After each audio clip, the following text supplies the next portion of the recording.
Umepangisha chumba unaishi kwa sasa. Umepangisha fremu, umefungua biashara yako.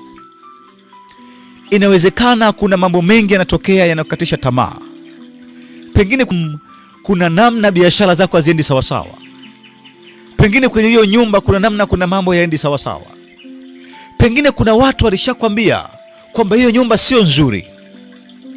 Lakini nataka nikwambie, Mungu amemwambia Joshua, kila mahali zitakapokanyaga nyayo zenu, ardhi hiyo nimewapa ninyi.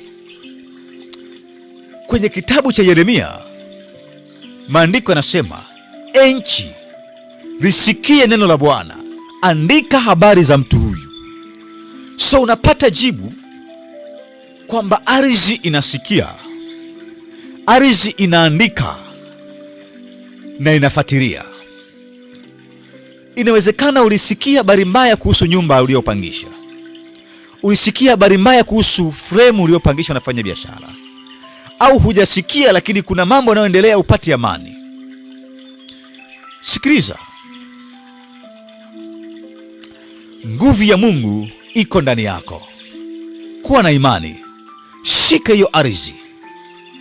Iambie hiyo ardhi kwamba Bwana amesema, kila mahali zitakapokanyaga nyayo zangu, ardhi hii imebarikiwa. Haijalishi kuna laana ilipandikizwa, haijalishi kuna laana iliachiliwa, lakini leo naifuta kwa jina la Yesu. Nami natamka kubarikiwa. Wanangu wanaoishi mahali hapa wabarikiwe. Ndoa yangu inainuka, uchumi wangu unainuka, afya yangu inaimarika katika jina la Yesu. Na kutakasa ewe ardhi, unipokee, unikubali. Futa habari mbaya zilizonenwa, futa habari za ushirikina, futa habari za mauti, futa habari za magonjwa. Wewe itamkie hiyo ardhi ambavyo Mungu atakuongoza. Alafu baada ya hapo mshukuru Mungu. Hakuna ubaya utakao kuzuru tena. Kwa nini? Mamlaka ya Bwana imeingia. Haijalishi aliyotumia hiyo nyumba alikuwa na miungu gani. Haijalishi aliyotumia hiyo nyumba alikuwa na madhabahu gani.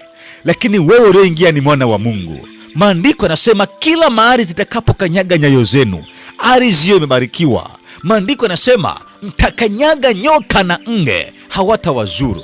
So uwe na mamlaka ndani yako, iwepo nguvu ya Bwana. Uwe na mamlaka, ishike hiyo ardhi. Kitabu cha Yeremia kinasema ya kwamba ardhi sikia. So kwa kuwa ardhi inasikia, ineneshe hiyo ardhi, isemeshe hiyo ardhi, itamkie hiyo ardhi. Futa mabaya, futa magonjwa yaliyopo hapo, futa mateso, futa ufukara unaokuandama hapo, futa mikosi. Alafu tamka baraka, tamka neema, tamka malango ya uchumi, tamka afya njema.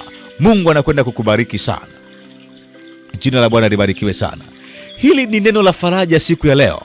Litakwenda kukuinua mahali fulani. Na ukishindwa kuisemesha ardhi, angalia namba hapo chini, nipigie. Niambie, mtumishi, ardhi ya kwetu sielewi. Ardhi ya nyumbani kwetu sielewi. Ardhi ya nyumba niliyopangisha sielewi. Ardhi ya flemu ninayofanya biashara sielewi. Tutaomba na mahali hapo. Tutafuta, tutaachilia upako wa Bwana. Wale watu kwenye mji wa Yeriko wakamwambia mtumishi wa Mungu Elisha kwamba mji huu ni mzuri, watu wake ni wazuri, lakini shida ni maji ya watu wanayoyatumia. So pengine mtumishi naye angeingia woga, akasema hapa hapanifai, naondoka, akatafuta mahali pengine. Lakini akasema hapana, tumepewa mamlaka, tumepewa nguvu. Akasema lete chumvi, akaombea chumvi, akatakasa yale maji. Kuanzia pale hali ikawa shwari. So usikimbie hiyo flame uliyopangisha, usikimbie hiyo nyumba uliyopangisha. Sema nayo hiyo ardhi, pata kuwa shwari.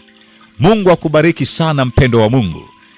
Wewe unafuatilia kipindi hiki cha neno la faraja, nikwambie ya kwamba Mungu wa mbinguni akubariki sana na akuinue sana.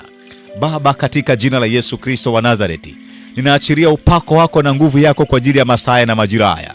Ninambariki mama huyo anayefuatilia maombi haya kupitia simu yake. Ninambariki baba huyo anayefuatilia maombi haya kupitia simu yake. Ninawabariki watoto wako wote na wajoli wako wanaofuatilia maombi haya kwa simu zao.